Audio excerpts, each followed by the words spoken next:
Welcome to Hoppi TV.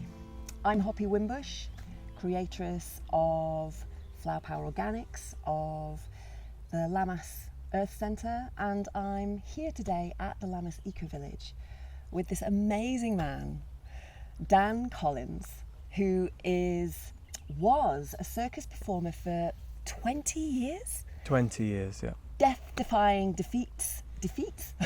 death-defying feats of trapeze, and what else did you do, Dan? I mean, you did loads of stuff when you were doing circus. I did, yes. Tightrope walking, juggling, unicycling, stilt walking, whip cracking, knife throwing, pretty much every job. And then in the last few years, a lot more comparing, a lot more ringmaster style, holding shows together.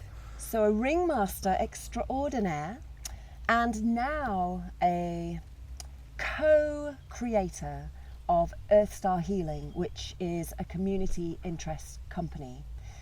Now I want to talk to Dan because I'm really, really excited by a project that has started to come through. Dan, Rugen and a whole team of amazing people to really address in a very, very practical and real way the problems that we have with our homeless and also our environment, you know, in a really, really intelligent and very exciting way. So I want to talk to you about this, Dan, because it's such an unusual but like multi-dimensional map that you seem to have uncovered for really addressing these problems. So can you give us a broad scale of what your project is? So I suppose starting with the heart of the project, our vision is to create a centre of wellbeing in Sherwood Forest.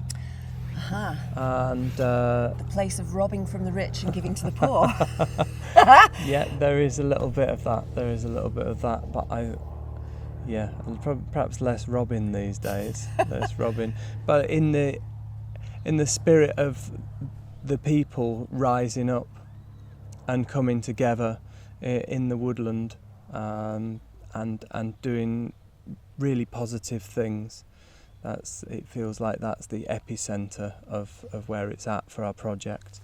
So our vision is to create a wellbeing centre there, which is going to have an organic biodynamic vegetable growing project, and from that we aim to be sending high vibration vegetables up to the shelters in the north of England. So all the way from Liverpool to Hull, Manchester, Leeds, we aim to be sending them little bundles of support from Okay. So two questions have arisen out of that. So what do you mean by high vibration food? And what do you mean by shelters? Help me understand those two terms. Okay. The shelters are... we'll address the shelters first, I suppose. So the shelters are, in Liverpool, for instance, the council have been really amazing, and they've funded day centres for homeless people to go, and they can get support, they can get a shower, counselling, they can get food. There's a lot of things on for them, so they can socially interact with each other in a positive way. Playing games. I believe they've got a pool table and things like that. And then they've also been gifted some quite large buildings where they've turned them into bunkhouses. Amazing. So hence that's the shelter. So and from there they're speaking with these people who've slipped through the cracks and the gaps of society, ended up without a home, and they're really helping them turn their lives around and get back into accommodation, get back into doing the work that really feeds their soul, really makes their heart pop. So organic high vibration food is just really, if anybody's ever picked up an organic vegetable, they'll know You can pick up an organic vegetable, and you just know there's just this feeling of, wow, that's amazing, and you know it's going to do you good. And so what you mean is high vibration food is no pesticides. It's grown consciously, lovingly, and it's grown with care for the earth and harvested with care, so there's no exploitation anywhere. So literally the energy of the food is really high quality. yes, Amazing. that's exactly that. And part of the vision is to create jobs for people from these centres. We really would like to set up working with these centres in partnership in a lot of ways, and when the right people come through and they really want to change their life in a really dramatic or really amazing way, they can perhaps come to us. Amazing. Help with the vegetable growing scheme. We're looking at doing environmentally friendly candle making there, semi-precious jewellery making. We're looking at having a woodland burial.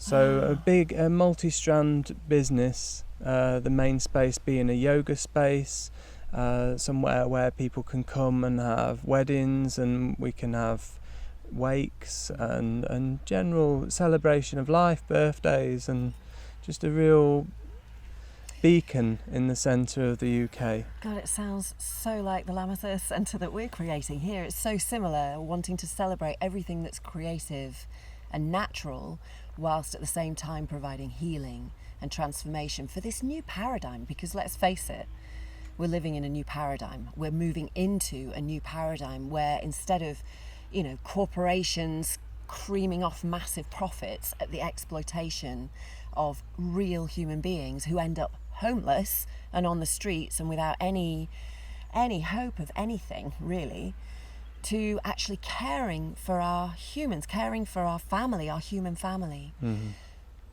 I'm just going to pause. Would you put your finger there, like there, so I know where to sit. I'm just going to check that camera. Okay. Because I want to come in the exact same position where I was. Just want to make sure that it's not dropped. Yeah, it hasn't dropped. It's just Excellent. So we're not filming our feet then. Okay, thanks, James. You can come back in again. So, wow. I mean, it's so interesting, isn't it? I remember going through a time in my life where I was homeless. I was destitute. I had no money. I was living on the streets of London. I managed to find a squat, and I managed to live in a squat for a year or so. I remember sitting in Paddington Station with a whole group of homeless people, and we were singing this, we're part of the Self-Preservation Society, we were singing this song, and it just gave us all a feeling of uplift and connection and belonging. Meanwhile, people were walking past, I remember one man spitting in our direction. I remember feeling really dirty just for existing. And this is the reality. Have you had any experience of homelessness in your life that's motivated you down this road? Yeah, for sure. Both myself and my wife have both been homeless. I was homeless in many parts of the UK. Yeah. And I managed to feed myself a lot with juggling.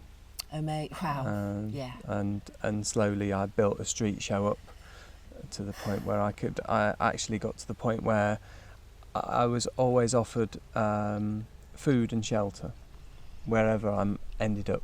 I felt very fortunate for that, after sleeping on the streets, under bushes, in squats, on bare floorboards with just a coat over you.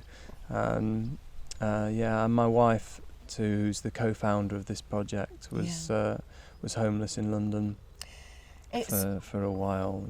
Yeah, when you've experienced something like that, you've got two choices, haven't you, essentially?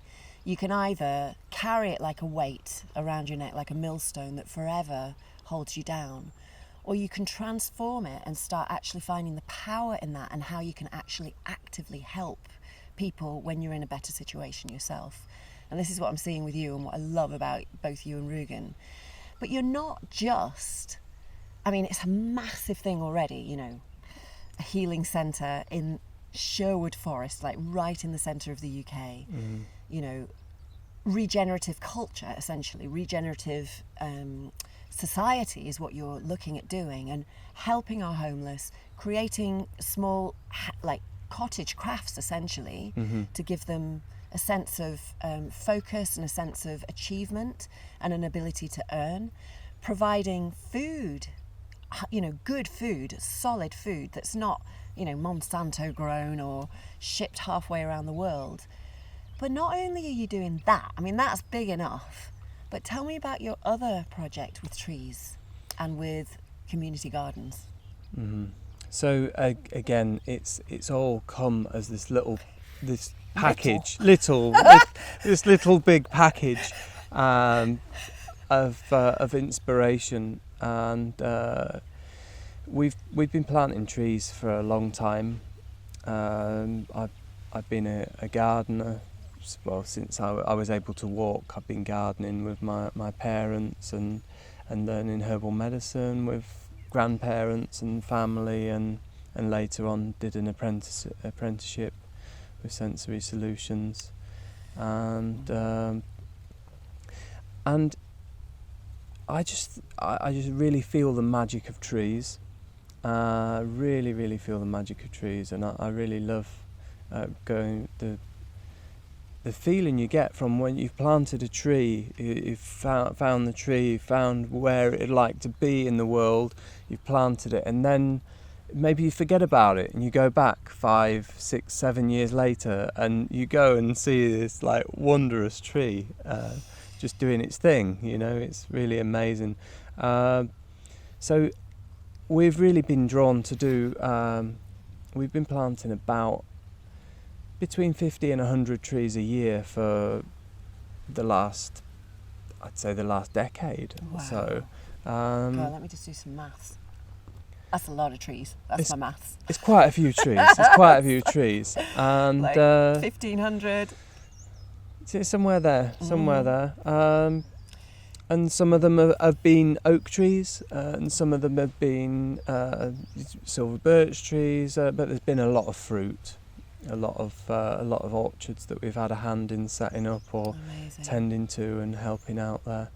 I remember actually when we first planted our orchard, I remember this such a powerful feeling of planting these apple trees, plum trees, nut trees, and knowing that I was looking after, you know, my mama nature, like really looking after her, you know, putting mycorrhizal mushroom, you know, compound on the root so that it would create this intelligence network, and just this knowing that as I look after her, she looks after me. And of course now, you know, our orchards are just dripping with fruit. Yes. Nut trees, we've just brought in the nut harvest. It's just mind-boggling, and the amount of hazelnut milk and nut roasts we're going to be having this winter is just beyond.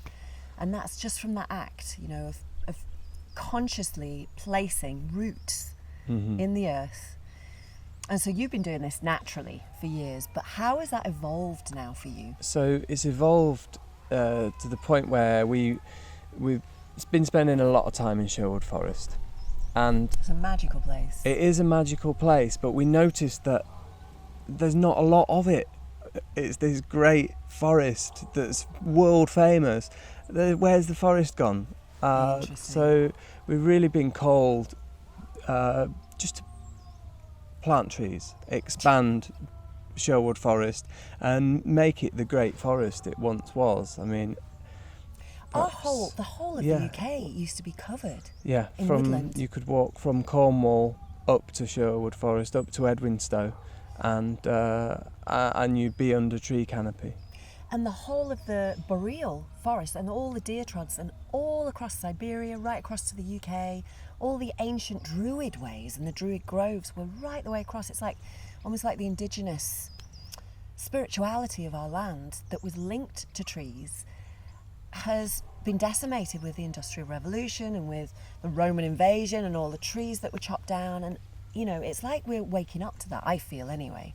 It's certainly something that's part of my narrative at this moment in time, you know, and Sherwood Forest is like that archetypical forest right in the centre of the UK that, like you say, represents so much to so many people, but the reality is it's hardly got any substance now. It's actually melting like an ice sheet. It's just melting and melting, and every year you see it receding a little bit more. And is that because agriculture is infringing on it, or is it because the trees are dying? I mean, what is the reason for the reduction in that particular forest? It's a whole mixture of reasons for it. There is a lot of agriculture. Granted, there's a lot, and it's mostly cereal crops that's grown around there.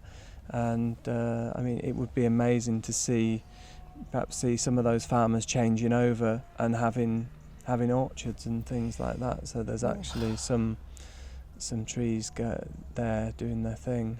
So an idea is coming up right now, as your project is growing with power, as it will inevitably do because it's got such a good heart at the heart of it, approaching these farmers, aristocrats, whoever it is that owns the land, and sharing with them the vision of expanding our once great Sherwood Forest, and inviting them to be a part of forest gardens, creating forest gardens so it's a mix of broadleaf and then putting in fruit trees and shrubbery that is edible. Can you imagine that?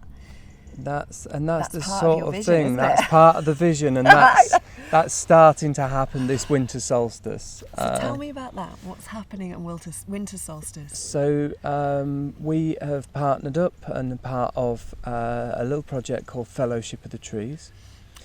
And Fellowship of the Trees, along with ourselves, have done a bit of fundraising, and they've waded through some funding forms, and we've chatted to a few landowners. And winter solstice, we're going to plant simultaneously in 4 sites 2,000 trees. Wow. And we're going to plant these as little corridors for nature.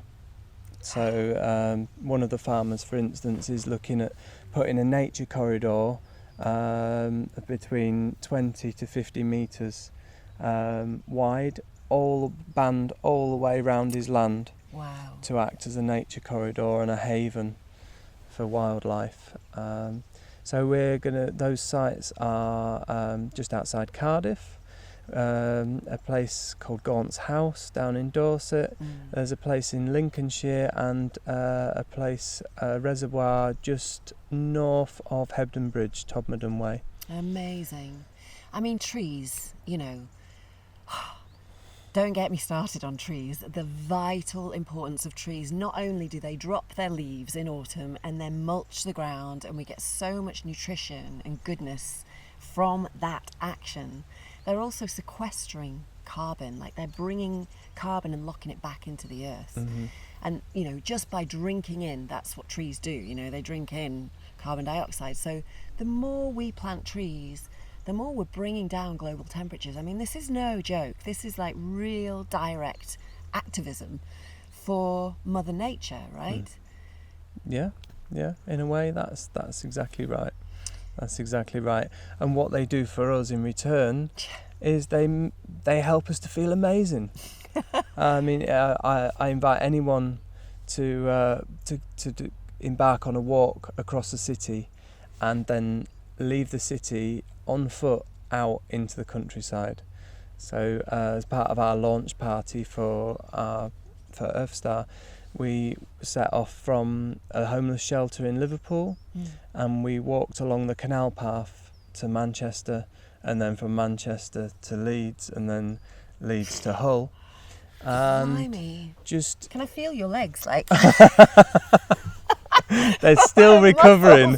They're still recovering. Some miles. It was. How many miles in total did you do? Well, in total, you don't want to think about it. Yeah, I've still not worked it entirely out.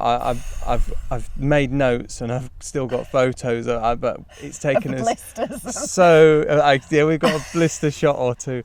It's taken us quite a lot of time to get over that, and it's and also the emotions that we experienced on that walk. Just being in the homeless shelters or spending time sitting with the homeless people. We took a load of survival packs with us Amazing. that had things like survival blankets, toothbrushes and toothpaste, clean socks and underpants, and The essentials, the things like simple essentials that make you feel clean and good as a human being, so that you can actually, you can change your dirty undies. yes, You know what I mean? You can clean your teeth, you can sleep safely and not drop dead in the middle of the night when it's freezing cold temperatures. that's it. So we dropped some vegetables in and things like that, fruit and veg, just so there's actually some minerals and some vitamins Wow. that they're able to access.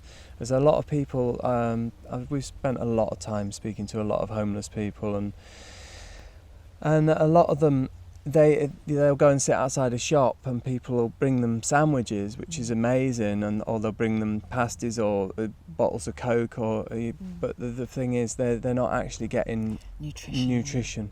Yeah, they're not. It's not like they're not getting a nice bowl of kale brought to them, or or a nut roast or anything like that. It's so they are living and they're surviving, but the reality of it is the life expectancy of someone on the streets is between 45 and 50 years old. God, you're kidding. So that's 2019. Yeah. That's the age, the mortality rate of people living on the streets. Yeah. And this is a growing phenomena right now. I mean, it's shocking how many people are finding themselves slipping through that net. People that were professionals, like had real jobs, and suddenly having, through a series of real unfortunate a string of bad luck, suddenly finding their house taken off them by the banks, being unable to meet debt because of this whole consumerist culture that we live in, and before you know it, finding themselves on the street. I've spoken to a lot of people actually that have gone through that net and are just stuck now. They've got no fixed abode, so they can't sign on, so they can't get any traction back into society. Mm-hmm. And these are human beings, like real people, and they need help. People without homes. I kind of have a bit of a bugbear myself about calling people homeless people. It's almost like a label. Mm-hmm. I want to say people without homes, people of no fixed abode, because that, for me anyway, is just a little bugbear of mine. I don't want to frame anyone, where there's no possibility of moving to a healthier situation. But what you're setting up is a framework to give people that step back up again. I had a conversation with Rugen last night, actually, at dinner, your wife, and she was saying how, people go through the system of being homeless and then go through the system, but then get spurted out the other end, and they're still in exactly the same position again. There's no charity or anything that holds people as a safety net to help them find their standing again as a contributing member of society. And that's what's needed, and what you're looking to provide, really. For sure. I mean, it was a very daunting thing when we were on the walks. Just when we were going and walking to these places, and it was just such a daunting thing. And there was points where we thought, I don't know if we can manage this. Yeah. I don't know if we're strong enough to hold this, because it's so big. And on reflection, when we've got back from the walk, on reflection, we can hold it.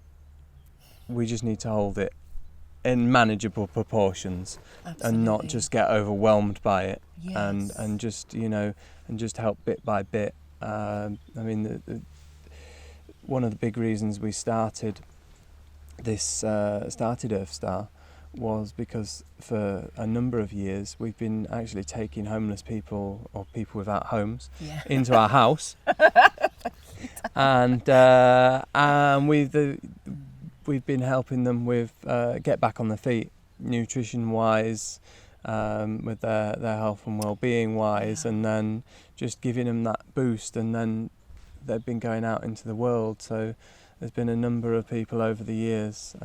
We've got a 22-year-old living with us. He's been with us 18 months. Wow. He's living with us at the moment. Who's our son met him. He was running through a park completely stressed out, and our son got chatting to him, and he'd had some issue with some people who were sending him out to sell substances on the streets, and there'd been a problem with a batch that was unsaleable, so he'd taken it back to them and said, I can't sell this, and they said, you must have done something to it, you now owe us £5,000, and they smashed up the place he was staying.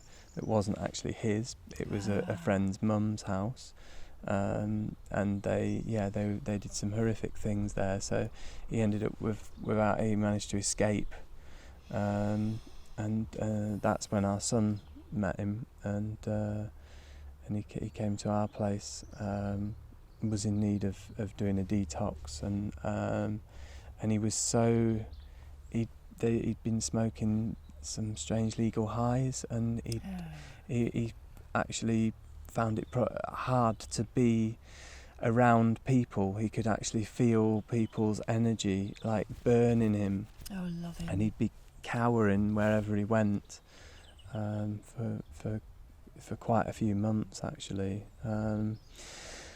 And now he's getting a lot better. He's getting confident. He's been helping us do a lot of planting, a lot of harvesting of herbal remedies, and a lot of fruit, and making jams and things like that. And he's been coming to yoga with myself, and he really wants to train to be a yoga instructor. So wow, what a turnaround! This time next year, he's going to be doing his yoga teacher training, and he's going to be out in the world, and he just really wants to help and give back now. The power of love, eh? The power of love. True, genuine, grounded, practical love. Mm-hmm. You know, it's so easy to talk about love, love being this kind of thing and this feeling thing, but actually, in my experience, love is action. It's kind, compassionate, practical action. Mm-hmm. And right there, you've just transformed someone's life just by taking them in, understanding his circumstance, seeing him for where he's at, and bringing out his potential, so that now he's reclaiming his life. He's found his creative pulse. He's found his mojo. He's found his passions. Mm-hmm. He's found his center, and is now able, out of that really difficult experience, to give back. For Amazing. sure.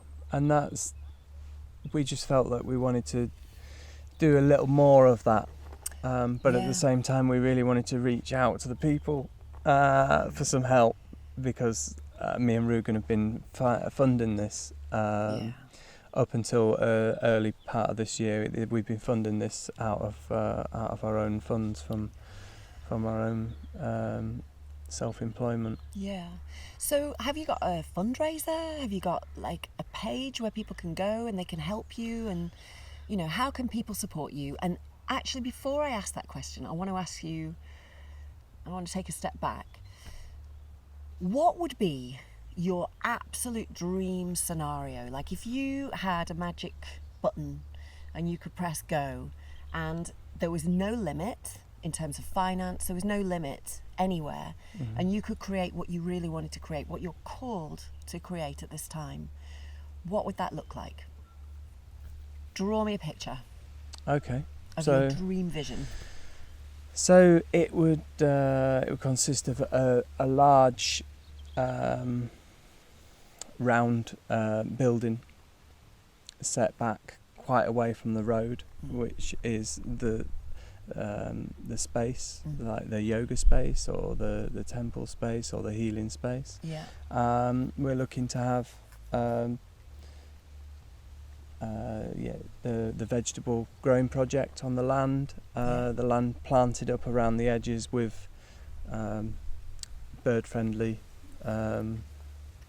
hotels and things like that.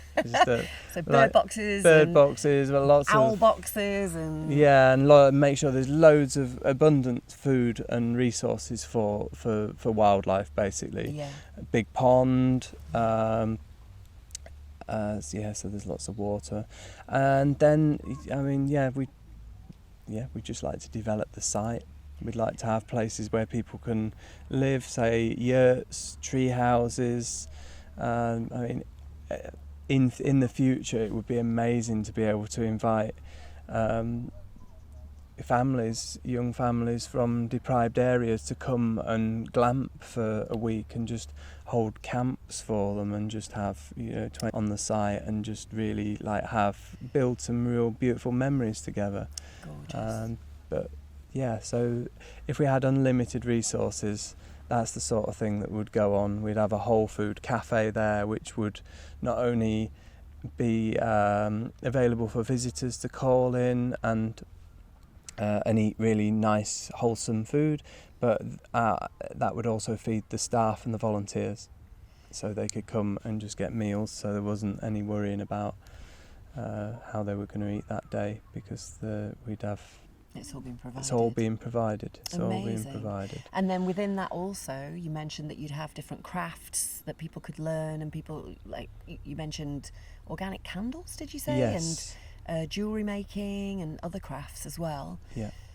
Amazing. Yeah. So the idea is, once we've set it up, we're actually a perpetual funded entity. So it's a self-sustaining. Yeah. Yeah. It's got its own feedback loops and its own finance, essentially. Exactly. What we're asking for is we're asking for help setting it up. Yeah. Okay. And we're looking to get funding for that.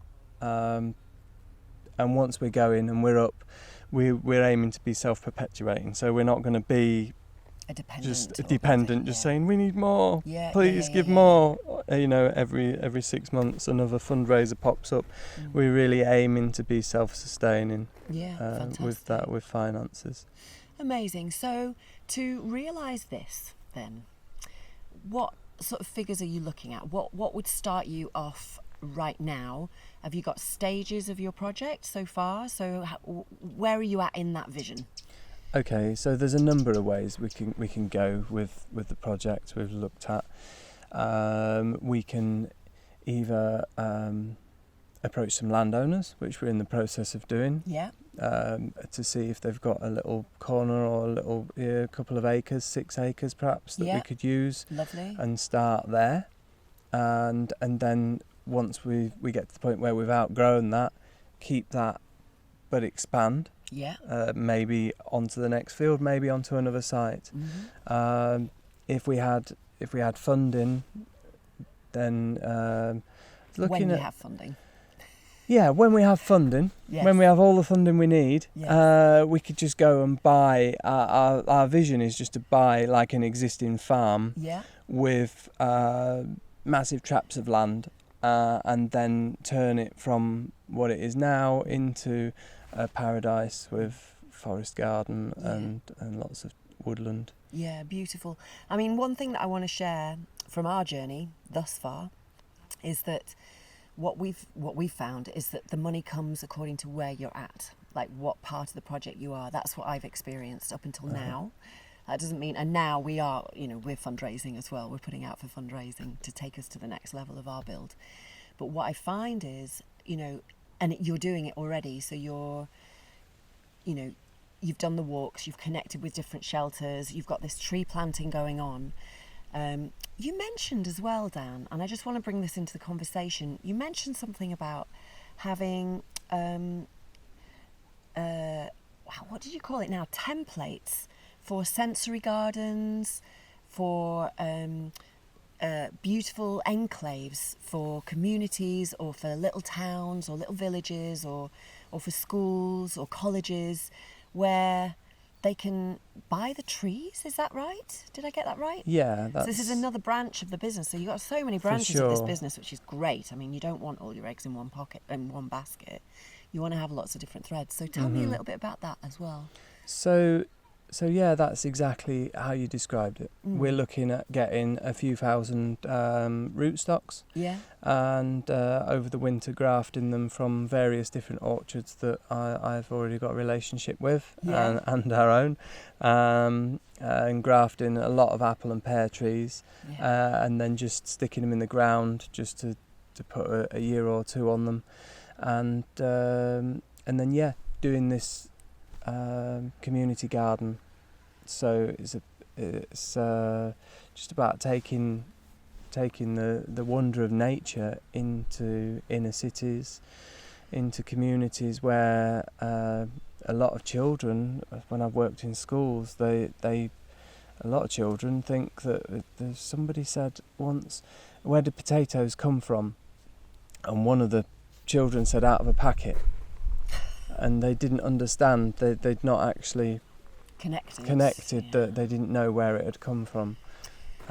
So Yeah. it'd be nice it will be nice to get that, So that presumably connection. you'd be attracting like a small team that would manage that, almost like Yes. community gardens that are going on, the city gardens that are going on already, maybe combining with them and having templates and stuff that can be sold out from the Yeah, community for gardens that are sure, existing. for sure. So it is, again, it's about job creation, because Yeah. we're wanting to help a lot of people. Yeah. We're wanting to create a lot of jobs. And I realise it's a massive, massive project, but it really needs to be, because Well, it does. we're in the point where we're in a real interesting place, you know. We really need it. So to give people an outlet and to create jobs, we really want to do this.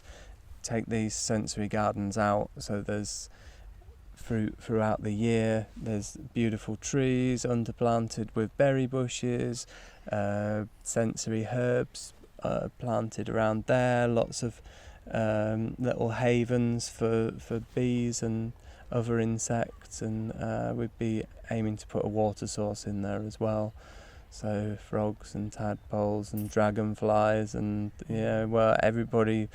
The latest one that we created had a little beach, and the birds absolutely love it. They just like to go and they wade out and get themselves washed, but it's quite decadent for them. It's like, looks like a little paradise resort. It's so appropriate, because I chose to do this interview here in our Flower Power Organics herbery. This is our herbery, so we've got all sorts of herbs and flowers in here. It's a complete haven for wildlife. There's butterflies flying everywhere and pollinators everywhere. We've got a little bit of food in here, but it's so perfect. And I'm just imagining creating a beach now. I'm feeling quite inspired by that vision. It's like, wow, we hadn't gone down the beach road. That would be beautiful to have a little beach somewhere on our land. So thanks for that inspiration. Oh, it's amazing. Okay, so coming back then to how people could contact you, how people could get in touch with you, you know, if they want to get involved at any level, if they want to fund you, you know, for any of the huge people, you know, there's a lot of people that have a lot of money that really want to invest in projects that have vision. And you clearly have vision. You have vision on so many different levels. And I'm a true believer that you wouldn't be receiving the vision if you haven't got the ability to follow through, you know. And you're a hard worker, Dan, I know that. You know, you're a grafter, and both you and Rugen, you know, you really walk your talk. You really pull off, you know, the things that you do. You've literally walked your talk from city to city to city. For sure, yeah. And that's just the beginning of this amazing unfolding. And so how can people get in touch with you? So they can find us on the website, Which is earthstarcic.org. earthstarcic.org. Yes. Okay. And from there, we've also got Earthstar CIC patron. Okay. So if people wanted to become patrons, they can just nip to the patron website, find us on there, and they can just make a pledge of maybe, you know, from £5 a month. So fantastic. the price of calling in and getting coffee somewhere, would make such a difference to us in our project. There's that. We're also we're going to pop up a fundraiser online and on Facebook. Fantastic. So Facebook, do you have Earthstar Facebook? Yes, we are Earthstar CIC. On Facebook? On Facebook. All right, amazing. I'll befriend you when I get off this interview. I didn't even know that existed. Okay, so there's a lot of videos of the walk on there. Amazing, okay. A lot of photos. Yeah, going back to that, the invitation to walk through a city and feel the energy of the city. You probably won't feel it until you walk out down a canal path and the trees just come over you and just hug you, and you just feel cleansed and feel amazing. I really invite everyone to go and do that. Go and spend some time in nature. Go and just walk through the trees. Walk through the trees. They're amazing. They are amazing. Dan, thank you so much for absolutely everything that you're bringing into the world, everything that you're creating in the world. I really see this beautiful healing space that you are calling in, that you're creating. I can see like abundant gardens absolutely thriving with life, with gorgeous food growing, with beautiful orchards, with pollinators and birds everywhere. I see people, I see families coming in droves to your project and just finding their hearts uplifted. And I see it being held in a really, really pure-hearted space. And I can see people coming who lost their way in life and re-plugging into creativity, to natural ways of being, and taking away really rich skills and being able to take them back to their own communities and start igniting goodness there. It can only spread goodness, everything that you're doing. Is there anything that you would like to share to complete our time together? Any burning things that you want to say? I think pretty much everything's been covered. I would like to say thank you so much to Bright Sky. So Bright Sky is a community, and they are running online courses, and they're creating a really beautiful web of healers throughout the world now. Throughout the world. Yeah. And they've been really amazing. You've been so supportive. Thank you so much for all of your help, all of your inspiration, and right where we were really down low and really struggling, you guys just came in and just gifted us so much magic. So thank you Bright Sky. Lots of love to each and every one of you that is involved in the project. Thank you. Amazing. Dan Collins, may this have wings of an eagle. Thank you. Thank you so much. It's an absolute joy coming at you. You lovely man. Thank you. Thank you so much for your time, Hoppi. Oh, honey, my absolute pleasure. So, please help this project. You know, the only way change really happens is by the choices we individually make. You know, every single choice that you make just by going and visiting a project and just giving £5 a month. I mean, what is that? It's nothing. To help homeless people, to help trees get planted, to really start to turn this Titanic around. Every single one of us can make a massive difference. So please choose well and go well. See you soon. Bye-bye. Bye.